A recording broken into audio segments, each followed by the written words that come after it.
Salut les infocrates, aujourd'hui on va parler de l'avocat Juan Branco qui s'est fait connaître en étant l'avocat de Julian Assange, le fondateur de Wikileaks, et en dévoilant les images à caractère pornographique de l'ancien homme politique Benjamin Griveaux. C'est un personnage qui est médiatique et qui fait déjà valoir ses opinions politiques dans les médias, plutôt d'ailleurs dans les médias YouTube, parce que sur les médias traditionnels c'est déjà beaucoup plus difficile pour lui d'y accéder parce que il a écrit plusieurs livres où il dénonçait des hommes politiques, où il dévoilait des informations sur la vie politique française. Mais aujourd'hui, ce qui va nous occuper sur Juan Branco, c'est une affaire bien particulière. Avant tout, je vous invite à vous abonner, mettre les notifications, les petits pouces, les commentaires, afin de me permettre de vivre de ma chaîne. Et c'est parti, on va parler de Juan Branco.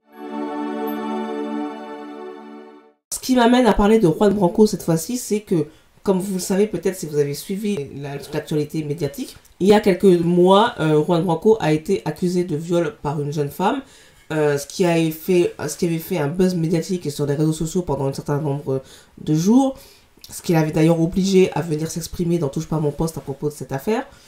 Et lui, son argumentaire, c'était de dire qu'il était attaqué sur ce terrain-là de l'accusation de viol parce que, comme il dérange, parce qu'il dévoile des choses sur la politique et qu'il défend des clients qui sont sulfureux, c'est une affaire qu'on lui a collée sur le dos dans le but de l'affaiblir, etc. C'est son argumentaire, lui c'est ce qu'il dit. Simplement là, dernièrement, Juan Branco, il a tweeté sur son affaire de viol en mettant en cause l'accusatrice, en disant que c'est en sortant des informations selon lesquelles elle serait une prostituée qui, sous couvert d'être inscrite à l'université et d'être faussement étudiante, en fait, exercerait le métier de prostituée dans un certain nombre de réseaux qui la ferait exercer son métier dans un certain nombre d'endroits en compagnie d'un certain nombre de gens qui visiblement sont des gens un peu connus ou font partie d'un réseau de proxénétisme, etc. Juan Branco a tweeté ça à propos de son accusatrice. Moi, je ne sais pas si ce viol est un vrai viol ou si c'est un mensonge. Je ne sais pas si Juan Branco est innocent ou coupable. Et en termes de procédure, il est normalement présumé innocent. Ceci étant dit, en termes d'image publique, d'image médiatique, il me semble que cette intervention de Juan Branco par le biais d'un tweet n'est absolument pas bonne pour lui. Pourquoi? Parce qu'il accuse l'accusatrice. Et en plus, il, pardonnez-moi l'expression, la traite de pute, publiquement. Peut-être que les faits qu'il raconte sont tout à fait vrais et que c'est tout à fait la vérité, mais malheureusement, nous vivons dans un monde où il n'y a pas que la vérité des faits qui compte. Il y a aussi ce que vous en faites, ce que vous dites publiquement, comment vous vous exprimez, il y a aussi l'image. Autant quand il allait dans les médias pour dire « on m'accuse parce que j'ai fait ça, parce que je suis impliqué en politique », c'est un argumentaire qui est tout à fait recevable sur le plan médiatique du terme. Pourquoi?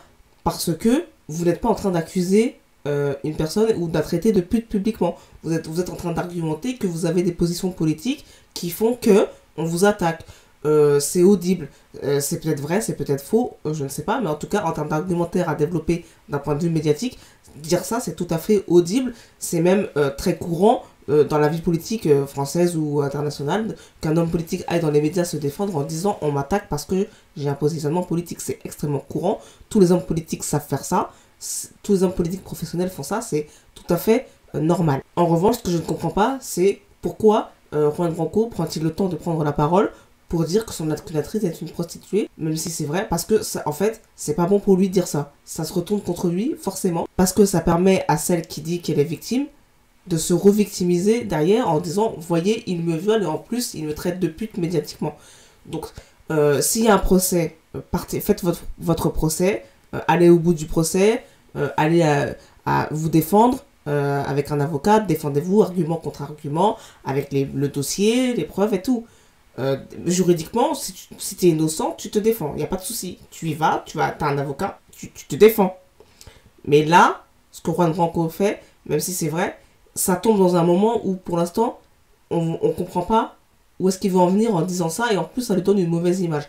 S'il veut utiliser cet argument, et qu'il veut que ça fonctionne, je pense que ça fonctionne qu'une fois que la condamnation a lieu ou pas, que le verdict a eu lieu, et en présentant les preuves. Ou alors, il présente d'abord les preuves devant un tribunal et éventuellement, médiatiquement, après, il les présente aux médias ou avant. Mais il faut qu'il y ait des preuves circonstanciées et que ça n'ait pas l'air d'une réaction de haine envers une femme parce qu'elle l'a accusée. Il faut un vrai argumentaire. Dans ces cas-là, il faut aller dans une vraie émission et parler, argumenter, dire cette personne fait partie de tel réseau, on l'a envoyé là, là, là.